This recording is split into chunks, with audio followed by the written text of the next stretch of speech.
Assalamualaikum warahmatullahi wabarakatuh. Bismillahirrahmanirrahim. Alhamdulillahirabbil alamin. Wassalatu wassalamu ala asrafil anbiya'i wal mursalin sayyidina wa maulana Muhammadin wa ala alihi wa ashabihi ajma'in. La haula wa la quwata illa billahil aliyyil azim. Rabbi israh li sadri wa yassir li amri wa hlul 'uqdatam min lisani yafqahu qawli. Ikhwan semua yang dirahmati Allah Subhanahu wa taala, insyaallah pada kali ini kita akan membahas satu kitab, yakni kitab Mukhtarul Ahadits An-Nabawiyah, yang mana kitab ini yang disusun oleh almarhum Sayyid Ahmad Al-Hashimi rahimahullahu taala. Yang mana dalam kitab ini berisi hadis-hadis. Ya, berisi hadis-hadis yang tersusun sesuai dengan alfabet atau huruf hijaiyah. Apabila huruf hamzah yang judulnya, maka hadis-hadis yang tercantum yaitu yang diawali oleh huruf alif atau hamzah. Kemudian apabila judulnya itu huruf ba, maka hadis-hadis yang dicantumkan adalah yang diawali oleh huruf ba, dan seterusnya. Insyaallah akan kita mulai pada hadis yang pertama. Bismillahirrahmanirrahim. Ati babal jannati yaumal qiyamah fa astaftihu fayaqulul khazin man anta faqulu Muhammadun fayaqulu bika umirtu alla aftaha li ahadin qablak. Ati babal jannati yaumal qiyamah. Aku datang menghadap pintu surga di hari kiamat. Fastaftihu, kemudian aku meminta untuk dibukakan pintu surga tersebut. Fayaqulul khazin, kemudian khazin berkata, yaitu penjaga pintu surga, man anta, siapakah engkau? Fa'aqulu, maka aku jawab, Muhammadun, saya adalah Muhammad. Fayaqulu, kemudian khazin tersebut berkata, bika umirtu alla aftaha li ahadin qablak.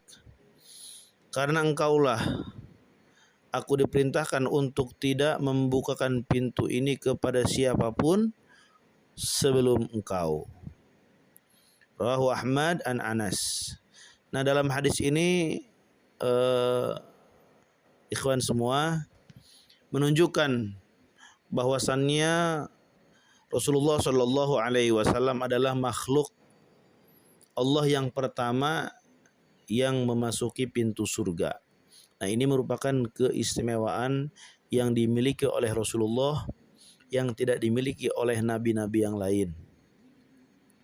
Makanya patut kita berbangga menjadi umatnya Nabi Muhammad Shallallahu Alaihi Wasallam. Karena beliau mempunyai keistimewaan yang sangat besar, ya, yaitu beliau adalah makhluk Allah yang pertama kali atau manusia yang pertama kali memasuki pintu surganya Allah di antara yang lainnya, nabi-nabi yang lain. Jadi Rasulullah dalam hadis ini dijelaskan beliau mempunyai keistimewaan, yang mana keistimewaannya itu adalah orang yang pertama kali masuk ke dalam pintu surga. Kemudian hadis yang selanjutnya, hadis yang kedua, bisa kita lihat dalam kitabnya. I'ti al-ma'rufa wajtanibil munkar wanzur ma yu'jibu udhunaka ay yaqula lakal qaumu idza kumta min indihim fa'tihi wanzuril ladzi taqrahu ay yaqula lakal qaumu idza kumta min indihim fajtanibhu. Nah, Rasulullah Shallallahu Alaihi Wasallam dalam hadis ini beliau memerintahkan untuk melaksanakan atau mengerjakan kebajikan, mengerjakan al-ma'ruf, yaitu kebajikan-kebajikan, kebaikan-kebaikan. Wazani bil munkar, dan menjauhi kemungkaran. Ya, intinya dua pokok tersebut.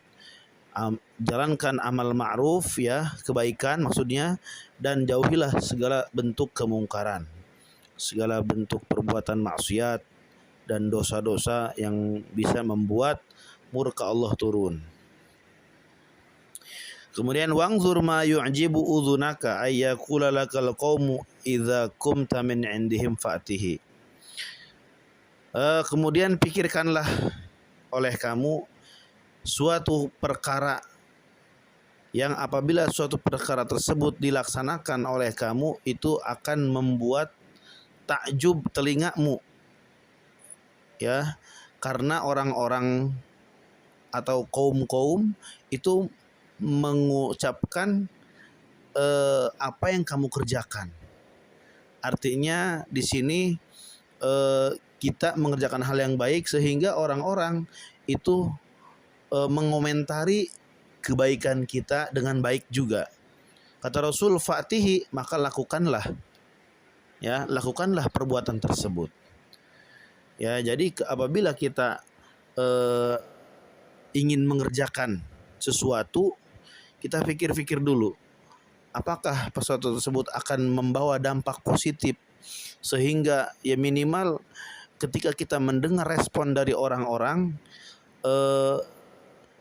yang berkaitan dengan apa yang kita kerjakan, telinga kita akan merasa enak mendengarnya. Maka kata Rasul, fa'tihi, lakukan oleh kamu perbuatan tersebut. Sebaliknya, wangzur alladzi takrahu ayyakula lakal qaumu idza qumta min indihim fajtanibhu. Kemudian pikir-pikir juga sesuatu yang bisa membuat telinga kamu tidak enak mendengarnya apabila orang-orang mengomentari hal yang akan kita kerjakan atau hal yang kita kerjakan.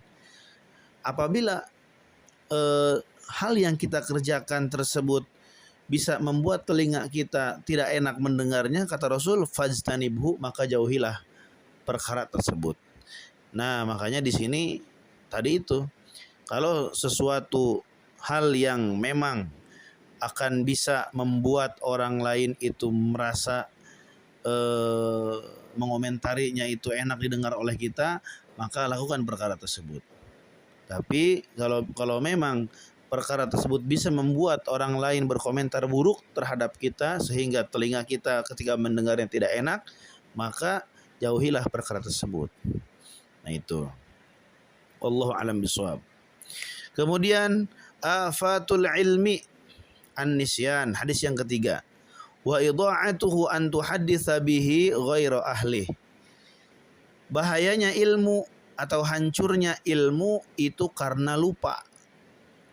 Wa idha'atuhu an tuhadditsa bihi ghaira ahlihi, dan sia-sianya ilmu adalah ketika menceritakan ilmu tersebut kepada yang bukan ahlinya. Jelas di sini Rasulullah Shallallahu Alaihi Wasallam menegaskan bahwasannya salah satu hal yang menyebabkan hilangnya ilmu adalah lupa. Oleh karena itu para ulama sering, guru-guru kita juga sering memerintahkan kepada muridnya, kepada kita semua untuk menulis. Ya, kemana-mana harus bawa pulpen dan bawa buku saku. Agar apa? Agar ketika kita mendapatkan ilmu, kita tulis ilmu tersebut dalam buku tersebut. Sehingga apa yang kita dapatkan itu ketika kita lupa dengan ilmu tersebut, kita bisa membuka catatan yang pernah kita tulis tersebut.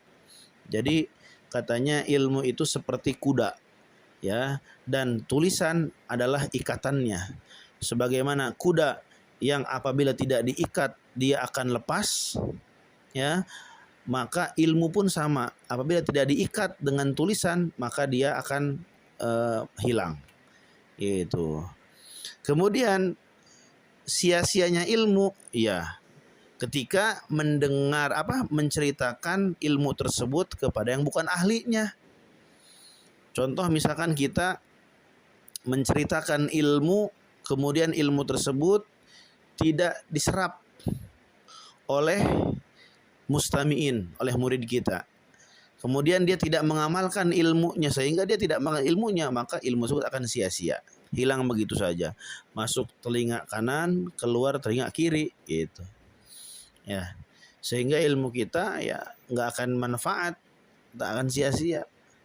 Kita misalkan mengajarkan satu ilmu tentang toharoh, kemudian murid kita memahami ilmu tersebut dan dia mengamalkan ilmu tersebut, tapi dia tidak mengajarkan ilmu tersebut, maka orang ini, ya murid kita ini, dia tidak termasuk orang yang ahli ilmu.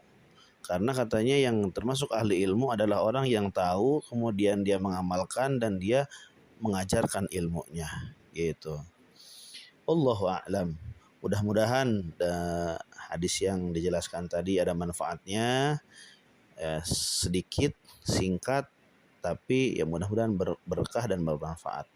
Wallahu a'lam. Assalamualaikum warahmatullahi taala wabarakatuh.